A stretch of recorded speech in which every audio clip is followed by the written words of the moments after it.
quando um disco é temático, né, tem que tomar cuidado para manter aquele enredo e tal. Pra gente, assim, né, tipo, a temática amazônica já foi abordada, tipo, em várias outras bandas nacionais, tipo, o próprio Sepultura, bandas locais, de vários gêneros musicais já abordaram essa questão da Amazônia. Até porque a gente tem muita diversidade rítmica aqui, né? Os tambores são muito presentes, assim, então o disco ele fala sobre uma série de lendas, ele aborda as lendas amazônicas e traduz isso em meio aos riffs, em meio aos solos também, tudo envolve uma temática, um imaginário, que a pessoa consegue perceber ouvindo o disco. O cuidado que nós tivemos foi justamente esse, que nós não iríamos deixar de fazer heavy metal, que iriam ter elementos da nossa regionalidade musical, mas que ia continuar sendo heavy metal. A gente escolheu o Saraiva, que é um cara especialista em heavy metal, a gente tinha total confiança nele. A temática amazônica, indígena, a gente coloca de uma forma muito sutil, tem algumas nuances de percussão, né? O disco foi gravado com percussão também, mas assim, a gente tomou muito cuidado para não deixar muito na cara, né? É que a gente, tipo assim, é uma mistura de culturas. O heavy metal, a cultura amazônica, mas é bem mais heavy metal do que cultura amazônica. O Regia foi um projeto assim que eu vi crescendo e mudando, né? Conforme a gente ia gravando. A gente não perdia tempo fazendo coisas simples. A gente investia tempo em aperfeiçoar as coisas. Então, porque o nível dos caras é muito grande, assim. Todos tocam muito bem. O Branco, pô, monstro, cara. Saca? Tem um batera tipo o Sávio pra chegar lá e destruir e tu ficar, cara, bora fazer isso aí mais difícil.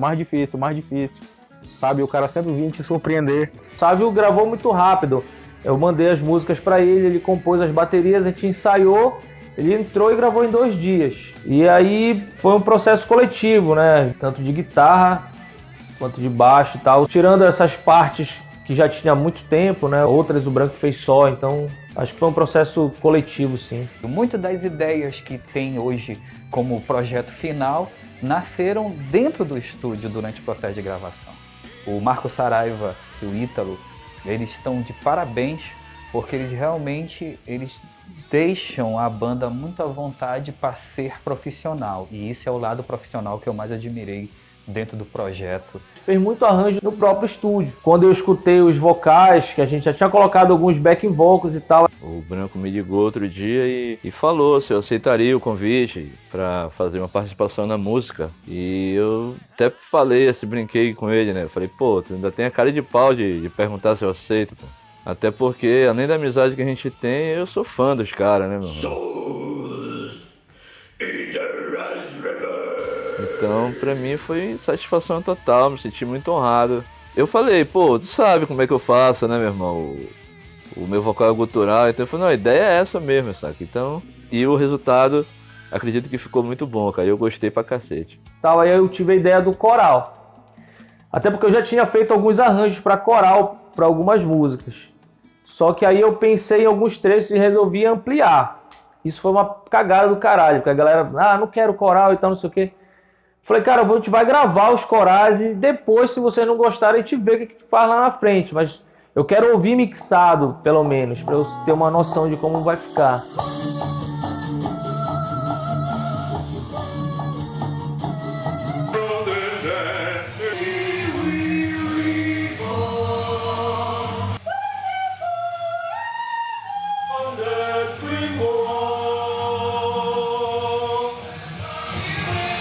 Essa foi a melhor de todas. E de fato eu acho que ficou bom, né? Apesar da correria também, porque eu consegui um coral e a gente passou uma semana dentro do estúdio gravando os corais. E depois ajeitar tudo, fazer a produção toda e mais uma semana. E aí a gente ficava bem à vontade lá, né? Pô, foi a época que eu mais comi pizza. Foi lá no Saraiva, porque todo dia de gravação a gente pediu 2 pizzas, né? Apesar de toda a técnica e toda a disponibilidade assim de vamos compor o máximo possível antes de chegar no estúdio, a gente investiu muito tempo lá em melhorar os solos, melhorar as frases, sabe? Acho que tá tudo foi muito pensado, muito escutado e muito analisado, cara, para não perder a espontaneidade.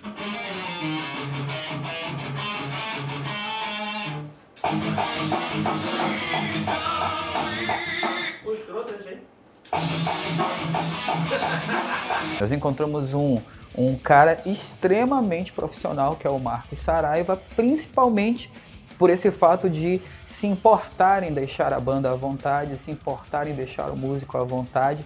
Afinal de contas, nós estamos lidando com heavy metal. Heavy metal é necessário esse feeling entre quem está trabalhando com heavy metal, porque nós, desde quando começamos a ouvir heavy metal, a gente sempre sente que é necessário ter esse amor a esses projetos que a gente costuma montar.